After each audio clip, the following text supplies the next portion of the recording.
যারা কারাবন্দী 24টা পরিবার 25টা পরিবার এতদিন ধরে রাস্তায় রাস্তায় দৌড়াচ্ছেন, অফিসে যাচ্ছেন, তখন কিন্তু যে কোনো অফিসে গেলে তাদেরকে বলা হয়, যে কোনো দলের কাছে গেলে তাদেরকে বলা হয় যে এটা এনসিপির দায়িত্ব।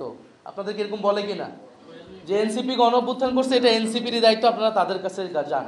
যে কোনো শহীদ পরিবার, জুলাই যোদ্ধা যদি সরকারি অফিসে বা কোনো একটা জায়গায় কোনো একটা হাসপাতালে যায়, সাহায্য সহযোগিতার জন্য যায় বা অন্য কোনো দলের কাছে যায়, তারা বলে যে এটা এনসিপির দায়িত্ব। অর্থাৎ দায়িত্ব নেবার বেলায় এনসিপি, কিন্তু ফসল ভোগ করার বেলায় তখন বলবে গণঅভ্যুত্থান সবার, আমরা সবাই ছিলাম। ফলে আমাদের এটাতে কোনো সমস্যা নেই, আমরা অবশ্যই দায়িত্ব নিব এবং ফসলও সবাই আপনারা নেন, আমাদের কোনো সমস্যা নাই।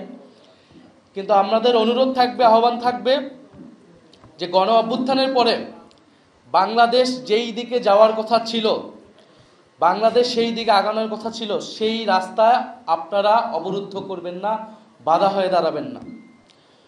আমরা দেখছি যে সামনের নির্বাচনের আগে নানা ধরনের পরিস্থিতি ঘোলাটে করার চেষ্টা করা হচ্ছে এবং আমরা যে সংস্কার কার্যক্রম শুরু করেছিলাম, সংস্কারের অগ্রযাত্রা শুরু করেছিলাম, সেটাকে নানাভাবে বাধাগ্রস্ত করা হয়েছে। একটি দল প্রকাশ্যে সংস্কারের বিপক্ষে অবস্থান নিয়েছে, আরেকটি দল গোপনে সংস্কারের বিপক্ষে অবস্থান নিয়েছে।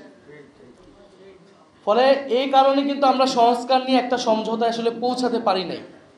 তারপরেও আমরা যেহেতু জনগণের ভিতরে ব্যাপক চাহিদা সংস্কার এবং পরিবর্তনের, আমরা কিন্তু গণভোটের বিষয়টা আদায় করতে পেরেছি।